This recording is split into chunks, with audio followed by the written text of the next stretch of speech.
Today we're talking about the SPB143 versus the SPB317. The reason I wanted to make this versus video is right around the time that I was about to pull the trigger on an SPB143, after quite a bit of research, Seiko announced that they were releasing the SPB317, 313, and 315. So I have a turtle. I have a SRP777, and I really liked the turtle case. Wears very comfortably, but I always wanted something a little bit more refined within the same footprint, and maybe even just a little bit smaller. So when the 317 came out, that kind of threw a wrench in my decision-making process. There was a lot of things I liked about the 317 over the turtle and over the SPB143, but all of it was on paper. So I thought it might be helpful for others that are considering the same dilemma. So just a little background on these two watches here. So the SPB317 is a bit of an homage to the 6105 vintage Seiko, and it's got, a lot of things I like about it. The connection with the vintage watches from Seiko's past. It's got that tool watch vibe. I like the matte black dial and the highly legible hour markers with the 4:30 date window. I think it's really cool. On the SPB143, I like that connection to the 62 Moss. It's got that cool vintage look, but with some modern features, some modern finishing that I think make it a really nice pick for somebody that wants to have an everyday wearer with a little connection to that vintage world. So these are kind of some of the things I was thinking of when I was looking at both these watches. I guess what I'll do is I'll take it feature by feature and kind of run through some of my thoughts on each. And we'll start with the crystal. So one thing I really like about the SPB143 is the crystal it's got kind of a vintage look to it. It's domed, and it's got some of that distortion that gives some really cool effect there. One thing that I've noticed versus the the 317, is that the crystal sits just above the bezel right there. And I don't know if that contributes to the greater distortion that you experience versus the 317, but that is something I noticed, that the 317's crystal does sit flat. And this is a subjective thing, but I kind of like the distortion that you get on the Seiko crystal there. It's just a little bit of a kind of a cool feature. So that's the crystal. Other than that, sapphire, scratch resistant, that kind of stuff, but that's something I'm sure everybody knows. So moving on to the lugs and case. Really like the shape of the case here. It's got that skin diver look to it. It's also got some really nice polishing on the edges. And I really like the way that this sits on my wrist. It's got kind of that classic look. One thing I did notice is right here. So I did wear this on the bracelet, and I do like it on the bracelet, but I did notice, you'll see those little marks right there on the case. I think those came from the bracelet, but I'm not totally sure on that. I've tried to clean it, tried to hit it with a microfiber, but it doesn't come out. So I think that the bracelet has kind of scratched that a little bit. And not a big deal, especially if you're wearing it on a NATO or the bracelet. You're not going to see that, but when I do wear it on this Tropic strap, I do notice that those scratches show up, and they're kind of in a place where you tend to see it a lot, especially if you got your hand up on a desk. So just something to think about. That's something that, the SPB317 came on a rubber strap. It didn't come with a bracelet. I know that the 313 and the 315 do, but the 317 just comes in a rubber strap. And so I've never had a bracelet on it, and I don't see any of those marks on this case. As far as the polishing on the case goes, you know, the SPB143 has more of an elegant feel to it, I guess you could say. I mean, you've got these brightly polished areas here with the satin finish here. It's really not translating well to my camera setup, but this is just an iPhone, so. But, you know, I really, really like the polishing on this SPB143, whereas, not to say that the 317 is bad, but there's not, you can tell there's just not as much going on here. You know, they're very clean lines. I like this polished edge. You know, it's got like this tool watch finish to it all the way around, which is really cool. You know, don't get me wrong, I really like it, but it's just not as I don't know, sophisticated, I guess you could say, as the SPB143, but it's still something that's very cool. Like if I was going for just a tool watch look, this definitely fits the bill. Talking about the thickness of the watches, so this is something that when the 317 was released, a lot of folks were talking about the wearability of the 317, just because it's, you know, it's almost a millimeter thinner than the SPB143. So when I was looking at it and, you know, trying to debate which one I might like more than the other, like, hey, I like a watch that wears pretty low. I mean, I'm wearing this Benrus that sits pretty flat that I love. But I didn't know how much of a difference, you know, that the thinness would make in its wearability. And once I had them both, I got to tell you, there's just not a lot of difference. Yes, I can tell it. Yes, it does wear a little bit flatter, but I don't think it's enough to, you know, be that big of a deal, honestly.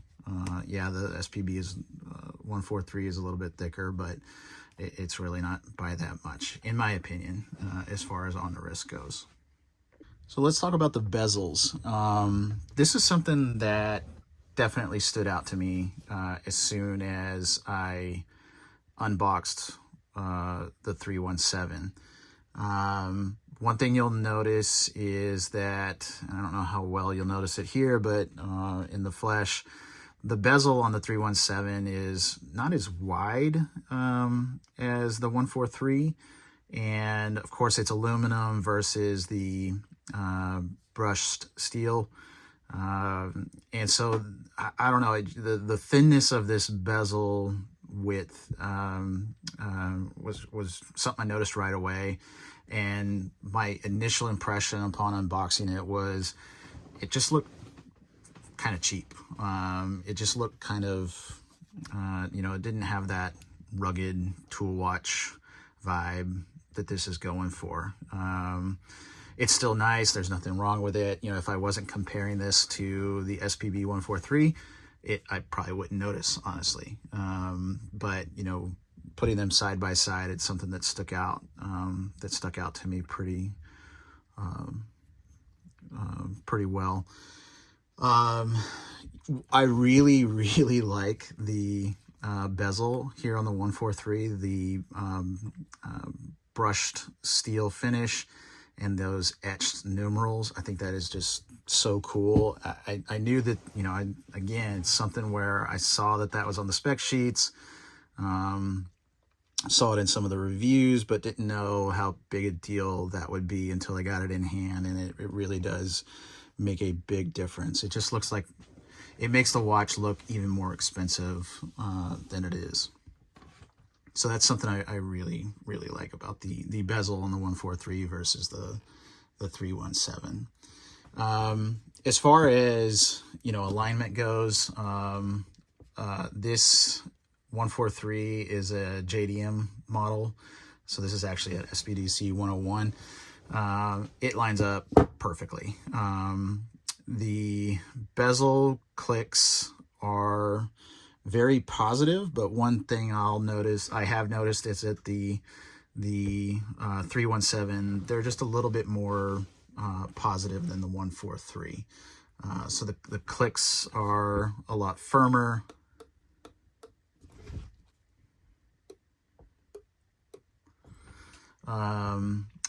The positioning is a lot tighter, so the 317, you know, really positive engagement, whereas the 143, not that it's not, but I do notice that it's just a little looser. However, all of them, both of them click right on line, so they're perfectly aligned on the minute markers. But one thing I did notice is that the 317 does have a little bit more back play than the 143. I have noticed on the 143 that occasionally I've been able to accidentally move the bezel, bump the bezel somehow, and engage that next minute marker. Of course, it doesn't go back, it's unidirectional, but I have noticed I've done that on accident a few times. The 317, I haven't had that happen, and I've worn these both for about an equal amount of time over the last month. You know, it could be just that my model, you know, my particular 143 is just a little bit looser. I'm not sure. You know, I've heard that Seiko's quality on these bezels can be just a little bit inconsistent. The Lume. So, you know, I'll put in some shots of the Lume. At night, these both look fantastic. I mean, it's a Seiko, so both of them glow super bright, super happy about both of them. I can't really tell much of a difference. One thing I can tell the difference on, and I think you can see it here on the video, but it's really apparent in person, and that is the color of the Lume in the daytime, or I guess the color of the hour markers here during the daytime. The SPB143 has kind of a cream colored look, but ever so slightly. It's not heavy-handed. It's not like, you know, we're not talking faux patina here or anything like that, but it's got just a touch of like a cream soft color to it, whereas the 317 is more highly contrasted. So you've got that really bright white hour markers. You know, it's not that I like one better than the other, just, you know, I really think that it's the kind of that creamy color on the SPB 143 is just really cool looking. It gives it just a little bit more depth.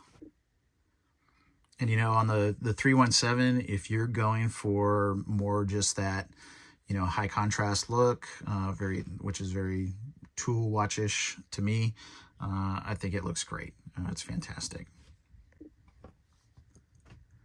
So let's talk about the dials. One of the big reasons I wanted to get the 317 was the dial.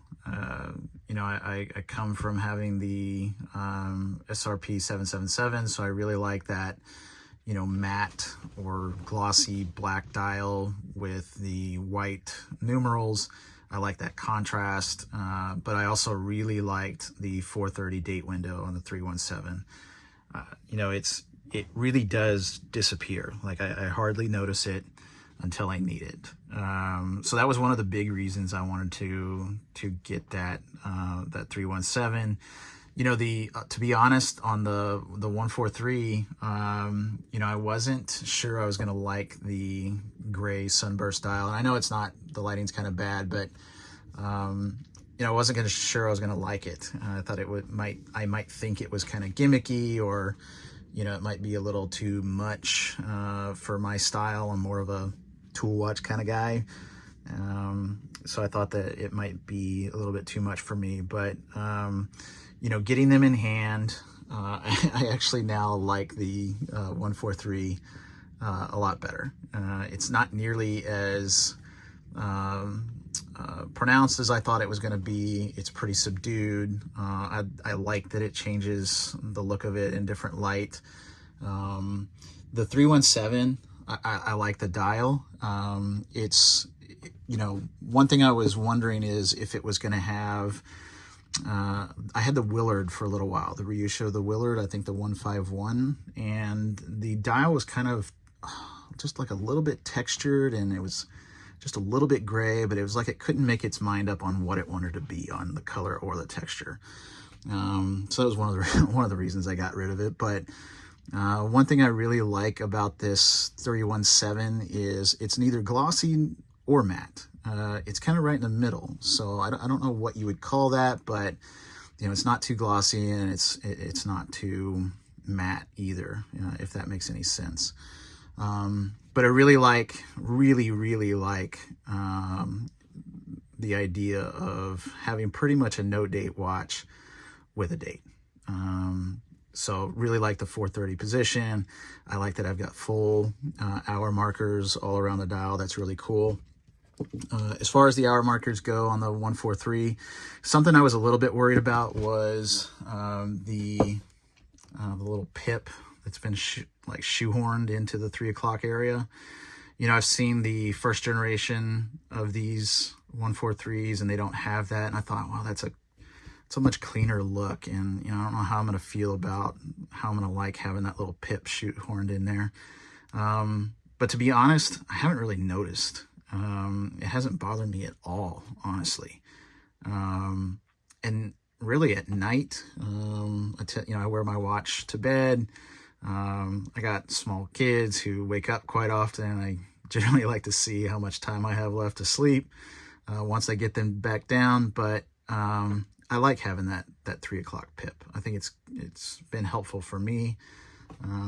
You know, it's not a big deal to not have it, but I actually found myself kind of liking that it was there. So both the dials are great, but I think just my preference here is for the 143, just that it's got a little something extra, makes it pop just a little bit more.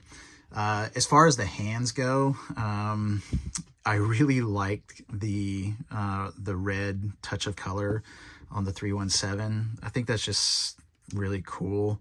You know, you've got this monochrome dial and hands, but then you've got this little touch of color on the tip of the seconds hand there. So I really like that. They both have the half brushed, half polished finishing on the hands. I think that on the 143 it looks more at home, whereas I think that half polished, half brushed look on the 317 isn't really necessary. I think that given that this is more of like a tool watch, I think that they could have just made this more of like a flat satin finish, or I'm sorry, the brush finished, or gone with the straight polish finished. Either way, I think would have been good. But I for some reason, I don't know how, I'm not a design guy, but for some reason, it just kind of looks out of place on this. And I know it doesn't show up here, but that's something I've noticed having it in the flesh here. And lastly, I'll talk about the movement. Both of them have the same 6R35 movement.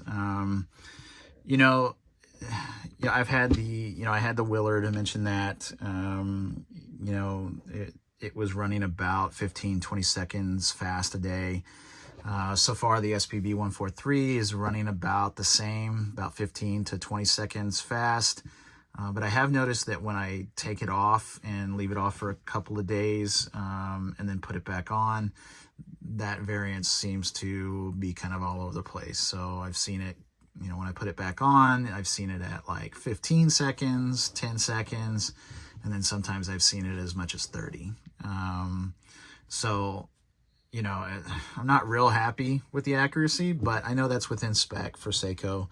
And I think what I might do is have it regulated. I don't know, I'm not decided on that yet, but been really lucky with the 317. The 317 is running about 5 or 6 seconds fast a day, and it's been extremely consistent. Whether I wear it every day or take it off and leave it off for a few days,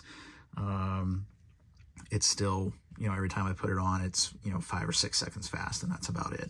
So I've been really happy with the movement on the 317. Now I know that Seiko is pretty much luck of the draw, so it seems like I got a little unlucky with the 143 here, and then got a little lucky here with the 317. So movement, I think it's within spec, but you know, again, kind of disappointed in the 143 here. So the plan with these two watches was, you know, I couldn't really make up my mind, so I decided, you know what, I'll buy both and keep them for about a month, see which one I like better after about a month of wearing them both, and then sell the one I decide to get rid of. And you know, after a month here, my decision is that I'm going to keep both for just a little bit longer. You know, this 317 is really nice. I like that it has more of a tool watch kind of feel to it. I find myself wearing it more on the weekends. You know, it's for some, they're almost the same price, but I feel myself, you know, a little less worried about the 317 for some reason. I feel like I can knock it around a little bit more and not be so worried about it. So I might keep both of them forever. I don't know. But I think I probably need a little bit more time with each before I make that final decision. And really the decision now is to whether or not to just get rid of this one. I think I like this one better all around. But every time I go to make the decision to get rid of this one, I find myself not being able to pull the trigger. So I figure I give this another month, see if my feelings change at all, see if I find another strap that just makes this thing a permanent fixture of my collection. But so far, I think, you know, I'm going to keep them. Great watches, both of them. Can't go wrong with either, but these are some of my thoughts about what are the pros and cons of each. And, you know, if you're going through the same thing, I think this might be helpful. Or not. Let me know.